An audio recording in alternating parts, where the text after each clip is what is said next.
चलिए, स्वागत है आप सभी का हमारे चैनल विशांग ऑनलाइन क्लास में। तो कैसे हैं आप लोग? आशा करते हैं आप लोग स्वस्थ होंगे, मस्त होंगे और आपकी पढ़ाई काफ़ी अच्छे से चल रही होगी। आज के वीडियो लेक्चर में हम लोग बायोलॉजी के फर्स्ट चैप्टर का जो जैव प्रक्रम है, इसके अंतर्गत पोषण का महत्वपूर्ण प्रश्नों को देखेंगे, मोस्ट इम्पोर्टेंट प्रश्नों को देखेंगे, जिसके अंतर्गत हमने 40 प्रश्नों को कवर किया है। इसके अंतर्गत हम इस 40 प्रश्नों को अच्छे से डील करेंगे, बाई ऑप्शन डील करेंगे, जो आपके एग्जाम के पॉइंट ऑफ व्यू से काफ़ी अच्छा होंगे और हेल्पफुल होंगे। तो चलिए शुरुआत करते हैं पहले प्रश्न से। पहला प्रश्न हमारे स्क्रीन पर ये रहा। पहला प्रश्न है कि दांत का सबसे ऊपरी परत कौन है? तो देखिए, दांत का ऊपरी परत कौन होता है? तो दांत का सबसे ऊपरी परत इनामेल होता है। और इनामेल के बारे में कहा जाता है ये सबसे ज़्यादा कठोर होता है। क्या होता है? सबसे ज़्यादा कठोर होता है। और इसका कार्य होता है सुरक्षा प्रदान करना। क्या करना? सुरक्षा प्रदान करना। आई थिंक ये चीज़ आपको क्लियर हो गया होगा। तो दांत के सबसे ऊपरी परत को इनामेल कहते हैं। इनामेल का कार्य क्या है? सुरक्षा प्रदान करना। और यह सबसे कठोर होता है, लेकिन मेडिकल पब्लिकेशन के द्वारा इसको शरीर का सबसे कठोर उत्तक माना गया। क्या माना गया है? सबसे कठोर उत्तक भी माना जाए। मेरे अनुसार नहीं, अकॉर्डिंग टू मेडिकल पब्लिकेशंस के द्वारा। आप कहीं भी चाहें तो इसको चेक कर सकते। तो इसका आंसर क्या होगा? बी होगा। आई थिंक ये चीज़ आपको क्लियर हो गया होगा। आइए आगे चलते हैं। नेक्स्ट क्वेश्चन ये रहा आपकी स्क्रीन पर। दूसरा है कि मानव आहार का सबसे लंबा भाग कौन सा है? ये हम लोग बचपन से जानते आ रहे हैं और 9th में भी आप लोगों ने पढ़ा होगा, और ये काफ़ी इंपॉर्टेंट है आपके पॉइंट एग्जाम के पॉइंट ऑफ व्यू से। तो छोटी आंत जो होता है ना, जो सबसे लंबा होता है, कौन होता है? सबसे छोटी आंत सबसे लंबा होता है। अगर इसकी लंबाई की बात करेंगे तो इसकी लंबाई 6 से 7 मीटर होती है। वही अगर कभी कभी एग्जाम में फीट में पूछ देता है तो 20 से 30 फीट होता है। ये तो हो गया आपको सीधे छोटी आंत की लंबाई। अगर इसमें पूछ दे कि पुरुष के लिए पुरुष की छोटी आंत की लंबाई कितनी होती है, महिला की छोटी आंत की लंबाई कितनी होती है, तो दोनों की अलग अलग होती है। इसका 7.9 7.1, इसका 7.9 समथिंग ऐसा होता है। ठीक है, 6.9 पुरुष का होता है, महिला का 7.1 होता है। लेकिन एग्रीगेट इसको अगर पूछा जाए आपके एग्जाम में, ऐसे तो पूछा नहीं जाएगा कि पुरुष का आहार छोटी आंत की लंबाई कितनी होती है, महिला की कितनी होती है। लेकिन आपको अगर पूछा जाए तो सीधे पूछेगा कि छोटी आंत की लंबाई कितनी होती है। 6 से 7 मीटर होती है। ये इसकी फीट कितनी होती है? 20 से 30 फीट के बीच में इसकी। तो आई थिंक ये चीज़ आपको क्लियर हो गया होगा। और अगर छोटी आंत के व्यास की बात करेंगे, व्यास की, तो इसका व्यास होता है 2.1 से 2.3। देखिए, ये चीज़ आपको पूछा नहीं जाएगा, ये आपको क्लियर कर देते। जब आप कंपटीशन लेवल का तैयारी करेंगे तो वहाँ पर ये चीज़ आपको पूछा जाएगा। अदरवाइज आपसे अगर एग्जाम में पूछता है मानव आहार नाल का सबसे लंबा भाग कौन होता है, तो छोटी आंत होता है। छोटी आंत की लंबाई कितनी होती है? तो 6 से 7 मीटर होती है। अगर फीट में पूछे तो 20 से 30 फीट होता है। अगर पुरुष में छोटी आंत की लंबाई पूछे तो 6.9 होता है। वही महिला में पूछे तो 7.1 होता है। और इसका व्यास पूछे छोटी आंत की कितना होती है, तो 2.1 से 2.3 होता है। तो आई थिंक ये चीज़ आपको अच्छे से क्लियर हो गया होगा। आइए आगे रहा आपके स्क्रीन पर कि पौधे में भोजन किस रूप में जमा होता है? काफ़ी अच्छा प्रश्न। पौधे में जो भोजन होता है ना, वो स्टार्च के रूप में होता है। किस रूप में होता है? स्टार्च के रूप में होता है। तो इसको आपको याद रखना है। अगर ये नेक्स्ट क्वेश्चन ये रहा 5 नंबर कि पौधे और पशुओं की कोशिकाओं का वैज्ञानिक अध्ययन क्या कहलाता है? तो पौधे और कोशिकाओं, देखिए यहाँ पर कोशिकाओं लिख रहा है, तो क्या होगा? कोशिका विज्ञान कहते हैं। क्या? कोशिका विज्ञान को साइटोलॉजी भी कहते हैं। क्या कहते हैं? साइटोलॉजी भी कहते हैं। ठीक है, तो इसको आपको याद रखना। उत्तक विज्ञान के अंदर उत्तक का अध्ययन किया जाता है। अनुवांशिकी के अंदर हेरिडेटरी, जिसको अनुवांशिक का अध्ययन का। साइटोजेनेटिक्स के अंतर्गत गुणसूत्र का अध्ययन किया जाता है। किसका अध्ययन किया जाता है? गुणसूत्र का अध्ययन किया जाता है। तो इसको आपको ध्यान में रखना। तो यहाँ से आपका 4 क्वेश्चन क्लियर हुआ। पौधे और पशु में कोशिका विज्ञान का अध्ययन को क्या कहा जाता है? कोशिका विज्ञान कहा जाता है, जिसको साइटोलॉजी भी कहा जाता है। उसके अलावा साइटोजेनेटिक्स में गुणसूत्र का अध्ययन किया जाता है। ये चीज़ आपका क्लियर अच्छे से हो गया होगा। आइए आगे देखते हैं 6 नंबर में। 6 नंबर ये रहा आपके स्क्रीन पर, पीत रस कहाँ से स्रावित होता है? तो ये एकदम हौला क्वेश्चन है, यकृत से। कहाँ से? यकृत से। यकृत को इंग्लिश में लीवर कहते हैं। कभी कभी यकृत किसी को समझ में नहीं आता तो यकृत को लीवर कहते हैं। ये चीज़ आपका क्लियर हो गया होगा आई थिंक, ठीक है। आइए नेक्स्ट क्वेश्चन ये रहा आपके स्क्रीन पर, निम्नलिखित में कौन ट्रिप्सिन एंजाइम का कार्य? ट्रिप्सिन एंजाइम का कार्य क्या है ये आपको बताना है। तो ट्रिप्सिन एंजाइम का कार्य है प्रोटीन का पाचन। क्या चीज़ है? प्रोटीन का पाचन करना। वही वसा का पाचन क्या करता है? लाइपेज। लाइपेज का कार्य है वसा का पाचन करना। कार्बोहाइड्रेट कहता है एमाइलेज का। किसका है? एमाइलेज।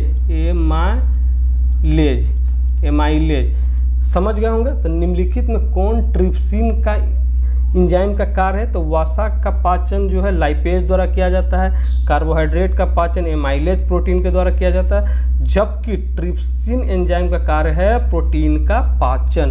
तो ये चीज़ आपका क्लियर हो गया होगा। चलिए आगे आते हैं। 8 नंबर है, मुख गुहा में आहार का कौन सा भाग का पाचन होता है? मुख गुहा में आहार के कौन से भाग का पाचन होता है? ये चीज़ आपको बताना है। चलिए बताइए। तो बताइए इसका आंसर होगा मुख गुहा में आहार के कौन से भाग का पाचन होता है? तो क्या चीज़ का होता है? कार्बोहाइड्रेट का होता है। किसका होता है? कार्बोहाइड्रेट का होता है। इसको आपको ध्यान में रखना है, ठीक है। चलिए आगे आइए। नेक्स्ट क्वेश्चन ये रहा स्क्रीन में, बताइए निम्नलिखित में कौन स्वपोषी? स्वपोषी कहने का मतलब हुआ स्वपोषी कहने का मतलब हुआ जो अपना खाना स्वयं बनाता है, जो किसी और पर आश्रित नहीं रहता है, जो अपने आप पर आश्रित रहता है, तो उसको क्या कहेंगे? स्वपोषी। तो स्वपोषी कौन है? हरे पौधे को स्वपोषी के अंतर्गत रखा जाता है। किसको रखा जाता है? हरे पौधे को रखा जाता है। चलिए नेक्स्ट क्वेश्चन ये रहा आपके स्क्रीन पर, बताइए स्वपोषी, अभी जस्ट बताया स्वपोषी के लिए आवश्यक क्या है? तो आप लोग प्रकाश संश्लेषण में ही पढ़े होंगे। स्वपोषी के लिए आवश्यक पर्णहरित का होना, सूर्य का प्रकाश का होना, कार्बन डाइऑक्साइड का होना, इनमें से सभी। तो इसका आंसर क्या होगा? डी होगा। Answer will B D. तो ये चीज़ आपका अच्छे से क्लियर हो गया होगा। आइए नेक्स्ट क्वेश्चन 11 नंबर है, किसकी पौधे के कारण किसकी उपस्थिति, मतलब इनमें से ये चारों जो ऑप्शन दिया हुआ है, किसके उपस्थिति के कारण पौधे का रंग क्या होता है? हरा होता है। पौधे का रंग हरा किसकी उपस्थिति के कारण होता है? तो क्लोरोफिल की उपस्थिति के कारण होता है। हम लोग ये बचपन से पढ़ते आए हुए, इसमें कुछ हार्ड एंड फास्ट है नहीं। चलिए आगे आते हैं। नेक्स्ट क्वेश्चन ये रहा, हाइड्रा में क्या पाया जाता है? तो ये कुछ नहीं है, हाइड्रा में स्पर्शक पाया जाता है, कुछ हार्ड है नहीं। आइए नेक्स्ट क्वेश्चन ये रहा, ग्लूकोज का सूत्र सब जानते हैं C6H12O6, ये चीज़ कुछ है नहीं। चीनी का कहो 12 22 11, ये चीनी का सूत्र हो गया C12O6। इसी तरह है। आइए 14 नंबर में है, अमीबा का अधिकांश भोजन कैसा होता है? तो अंतग्रहण करके होता है। शाकाहारी होगा नहीं, वह सर्वाहारी होगा स्वपोषी। क्योंकि देखिए मान लीजिए यहाँ पर कोई कीट है, ठीक है, तो अमीबा कैसे करेगा? ऐसे ऐसे ऐसे ऐसे ऐसे ऐसे ऐसे ऐसे ऐसे ऐसे ऐसे ऐसे आएगा चारों बगल से, इसको अपने अंदर समाहित इस कीट को कर लेगा, इसीलिए अंतग्रहण कहते हैं। तो समझ गए होंगे अंतग्रहण। मान लीजिए कोई ये अमीबा है, ठीक है, ये अमीबा है, यहाँ कोई कीट है जिसको खाना है, तो क्या करेगा? अपने अपने फैलाते फैलाते फैलाते फैलाते फैलाते फैलाते ऐसे ले जाएगा, फिर इधर से फैलाते फैलाते फैलाते फैलाते इधर ले जाएगा, और इस दोनों मुंह बंद करके और इसको इस कीट को अपने अंदर समाहित कर लेगा, इसी को अंतग्रहण कहते हैं। आइए आगे 15 नंबर, प्रकाश संश्लेषण क्रिया किस में होती है? तो हरे पौधे में होती है। इसमें कोई हार्ड एंड फास्ट नहीं बताने वाला, तो ये सबको पता है। 16 नंबर पे आइए। 16 नंबर में है, अमीबा अपना भोजन कैसे ग्रहण करता है? अभी जस्ट बताएं कैसे ग्रहण करता है, तो कूटपात के द्वारा करता है। कैसे करता है? कूटपात के द्वारा करता है। The answer will be C. आइए नेक्स्ट क्वेश्चन ये रहा स्क्रीन पर,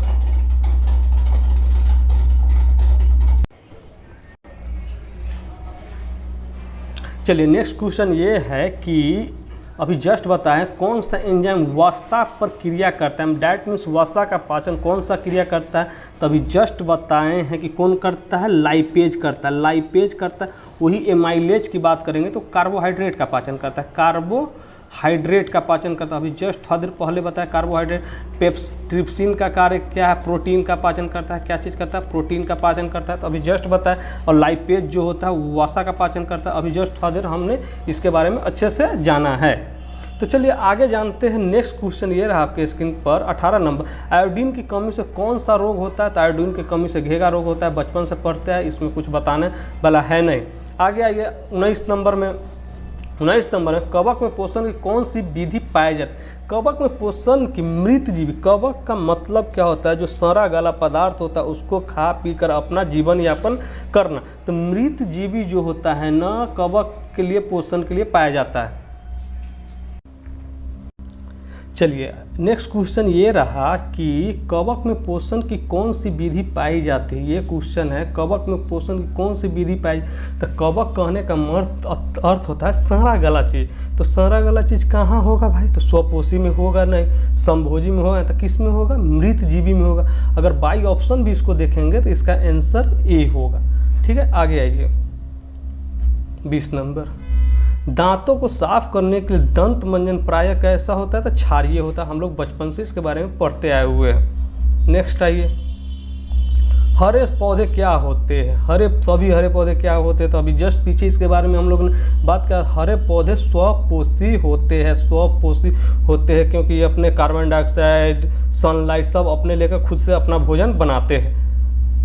नेक्स्ट क्वेश्चन ये रहा आपके स्क्रीन पर, ये काफ़ी अच्छा प्रश्न है कि मड परीक्षण के लिए हरी पत्तियों पर आयोडीन डालने से पहले अल्कोहल को उबाला जाता है। क्योंकि मड को घोलने के लिए, क्लोरोफिल को घोलने के लिए, पत्ती को मुलायम करने के लिए, इनमें सभी ऐसा क्यों किया जाता है कि क्लोरोफिल को, ऐसा इसलिए किया जाता है कि क्लोरोफिल को हटाया जा सके और उसमें जो मौजूद स्टार्च है उसके बारे में पता लगाया जा सके, इसीलिए उसे अल्कोहल में उबाला जाता है। तो इसको आपको ध्यान में रखना है, क्यों, ताकि क्लोरोफिल को हटाया जा सके और उसमें मौजूद जो स्टार्च है उसका सही मायने में पता लगाए जाने के लिए इसका परीक्षण किया जाता है।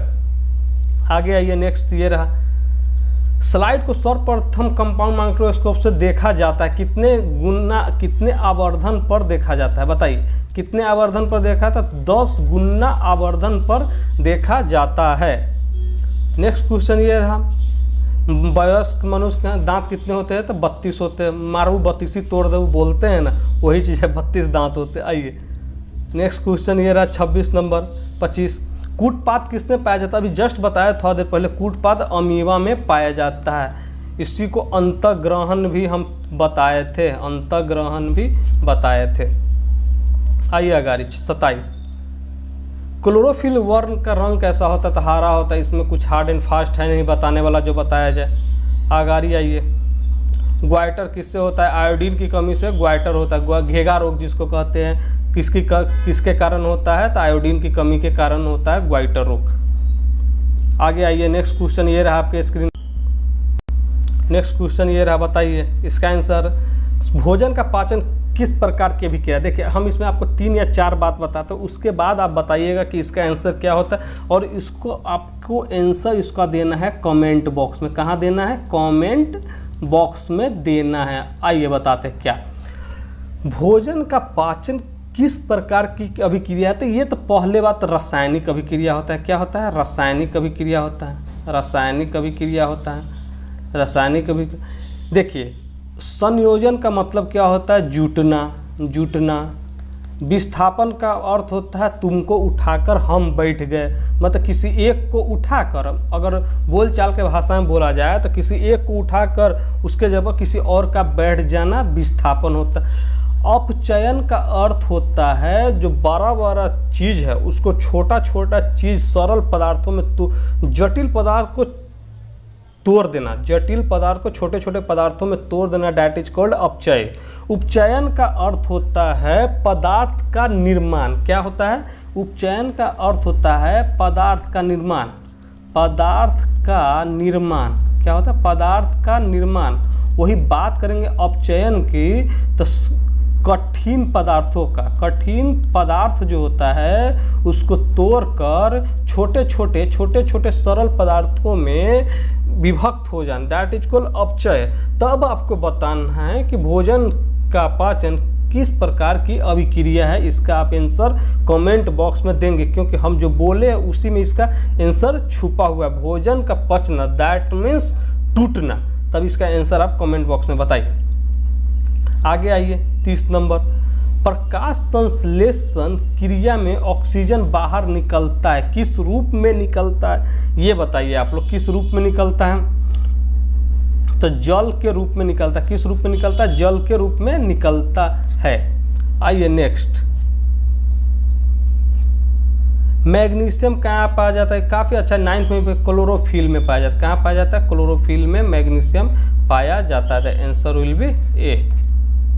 आइए नेक्स्ट, प्रकृति में ऑक्सीजन का संतुलन कैसे बना रहता है? तो प्रकृति में ऑक्सीजन का संतुलन एक तो श्वसन के द्वारा बना होता है और दूसरा बना होता है प्रकाश संश्लेषण के द्वारा। प्रकाश संश्लेषण के जगह पर अगर श्वसन भी ऑप्शन दे तो आपको वही मारना है। तो प्रकृति में ऑक्सीजन का संतुलन या तो प्रकाश संश्लेषण के माध्यम से बना होता है, प्रकाश संश्लेषण के माध्यम से बना होता है या शोषण के माध्यम से बना होता है। तो ये चीज़ आपको क्लियर हो गया होगा। आइए आगे 33 नंबर, जीवन की एक महत्वपूर्ण विशेषता क्या है? तो जीवन की एक महत्वपूर्ण विशेषता वृद्धि, मतलब बढ़ते रहना। जीवन का सबसे महत्वपूर्ण विशेषता है कि जीवन में बढ़ते रहना, तरक्की करना। चलिए आगे आइए 34 नंबर, स्वपोषी पोषण होता है। देखिए स्वपोषी पोषण किस में होता है? तो पौधों में होता है। ये तो आप लोग पहले से जानते हैं, लेकिन कुछ प्रोटिस्टा नामक चीज़ें जैसे जस्ट लाइक कवक जो होता है प्रोटिस्टा के अंतर्गत, इसमें भी स्वपोषी का गुण आता है। लेकिन ऑप्शन आप पूछेंगे सर सी क्यों नहीं दिए? तो देखिए प्रोकैरियोटिक एक ऐसा है जिसमें शोषण का एक भी गुण नहीं पाया जाता है 100%। ठीक है, इसीलिए इसके साथ ई जुड़ा हुआ है, इसीलिए ये नहीं होगा, सिर्फ आंसर इसका ए होगा। आई थिंक ये चीज़ आपको क्लियर हो गया होगा। आगे आइए, ग्रहणी भाग है। देखिए ग्रहणी किसका भाग है? तो ग्रहणी जो होता है ना, छोटी आंत का भाग। हम फर्स्ट या थर्ड क्वेश्चन आपको करा रहे थे तो वहाँ पर बताए थे कि छोटी आंत का 3 भाग होता है। कौन कौन भाग होता है? एक होता है ग्रहणी, एक होता है जेजुनम, एक होता है इलियम। क्या होता है? इलियम। ये तीनों होता है जो छोटी आंत का भाग है। और छोटी आंत को कहीं कहीं क्षुद्रांश भी बोलते हैं। क्या बोलते हैं? क्षुद्रांश। इसको आपको याद रखना है कि छोटी आंत को दूसरे भाषा में क्षुद्रांश भी कहते हैं। इसके 3 भाग होते हैं, ग्रहणी, जेजुनम, इलियम। तो ये चीज़ आपको याद रखना है। चलिए आगे आते हैं। नेक्स्ट क्वेश्चन ये रहा, प्रकाश संश्लेषण कब होता है? तो ये बच्चा जानता है, दिन में होता है। आइए, मृतजीवी किसका उदाहरण है? तो गोबर छत्ता का उदाहरण, जिसको देखते होइएगा गांव देहात में ऐसे रहेगा, ऊपर ऐसे छत्ता की तरह ऐसे बना होता है। क्या होता है? ऐसे करके छत्ता की तरह गोबर छत्ता बोलते हैं। इसी को मशरूम कहते हैं। क्या बोलते हैं? मशरूम कहते हैं इसी को। तो ये जो है मृतोपजीवी का उदाहरण है। नेक्स्ट आइए, नेक्स्ट ये रहा, पौधे में प्रकाश संश्लेषण का स्थान कौन है? काफ़ी अच्छा प्रश्न है कि पौधे में, आइए बताइए, पौधे में प्रकाश संश्लेषण का स्थान कौन सा है? माइटोकॉन्ड्रिया है, क्लोरोप्लास्ट है, ल्यूकोप्लास्ट है, इनमें से कोई नहीं। ये काफ़ी अच्छा प्रश्न है। अगर थोड़ा दिमाग लगाएंगे तो ऑप्शन से क्लियर भी हो जाएगा कि प्रकाश संश्लेषण का स्थान कौन सा है पौधों में। तो ये कौन है? क्लोरोप्लास्ट है, क्योंकि पत्तियों में क्लोरोप्लास्ट की मात्रा अधिक मात्रा में पाई जाती है। तो इसको आपको ध्यान में रखना है। The answer will be B. आइए आगे 39 नंबर है, परिशेषिका। आई थिंक किसी को क्लियर नहीं हो पाएगा, तो इसको जान लीजिए। परिशेषिका जो होता है इसको इंग्लिश में चाहे बोलचाल की भाषा में बोलते हैं अपेंडिक्स। क्या? अपेंडिक्स बोलते हैं। ये शरीर में पाए जाने वाला सबसे वेस्ट पदार्थ है। इसके रहने या न रहने से कोई फर्क नहीं पड़ता है शरीर में। हालांकि हर आदमी के शरीर में मौजूद होता है अपेंडिक्स। इसका कट जाने हट जाने से शरीर पर कोई फर्क नहीं पड़ता है। अगर इसकी लंबाई की बात की जाए तो इसकी लंबाई जो होती है 4 इंच होती है। 4 इंच होती है। अगर मीटर सेंटीमीटर में करेंगे तो 10 सेंटीमीटर अप्रॉक्स होती है। तो इसको आपको ध्यान में रखना है। समझ गए।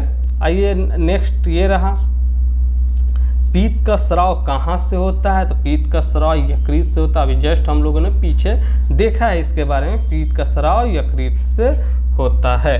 तो आई थिंक ये जो आपका 40 क्वेश्चन है आज का, ये क्लियर हो गया होगा। हमने अच्छे से इसको डिस्कस भी किया है, तो जो काफ़ी आपके लिए हेल्पफुल रहेगा। Thank you so much. Bye bye, take care.